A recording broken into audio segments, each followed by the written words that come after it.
Dje pam qendrën kombëtare të transfuzionit të gjakut, tani do t'i marrim me radhë të gjitha bankat e gjakut. E para dhe kryesorja është ajo që gjendet në qendrën spitalore, është provizore këtu. Gjithsesi për ata që duan të vinë, po ja u tregojmë vendin, është urgjenca e vjetër e pediatrisë, futesh, ja ambienti edhe doktoresha Anila që na pret. Si jeni mirë? Mirë se të gjej. Mirë se erdhët.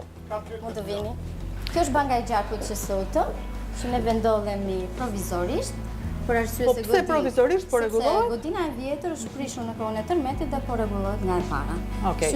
Gjithsesi puna vazhdon normalisht edhe këtu. Puna vazhdon njësoj sepse procesi i dhurimit të gjaku. Irdita, puna mbar.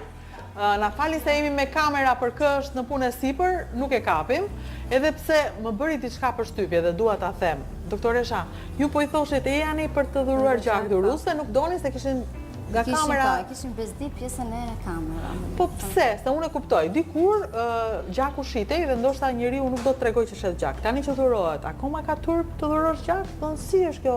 Tani ky është një opinion individual i dhuruesit që edhe unë nuk mund ta detyroj dot që t'japi të dali. Jo, është private, është një moment privat dhe ne nuk duam ta nxjerrim në kamera asnjë që nuk i pëlqen, po thjesht duam t'ju tregojmë që, dhe unë prandaj thash gjak live dje, duam t'ju tregojmë që t'japësh gjak është bukur, t'japësh gjak është nder, t'japësh gjak është luks, se jo të gjithë kanë luksin t'japin gjak, se nuk jemi të gjithë shëndetshëm.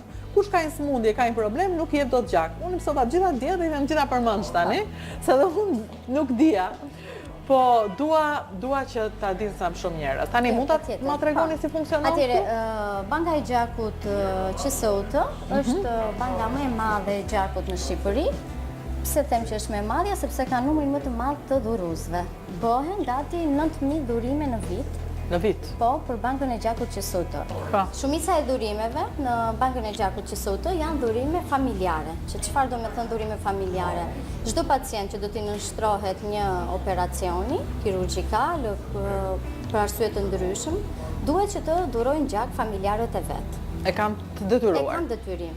Është një dokument që quhet skeda kirurgjikale, ku për çdo operacion në varësi të gjakut se sa ka nevojë gjatë operacionit, familjarët duhet që të dhurojnë.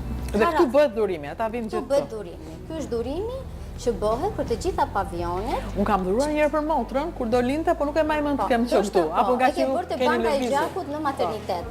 Sepse çdo spital ka bankën e gjakut të vet dhe për lindje keni bankën e gjakut që ndodhet në të gjitha maternitetet. Do t'i marrim me radhë, të mësojmë të gjitha. Mund ta shikoj pak?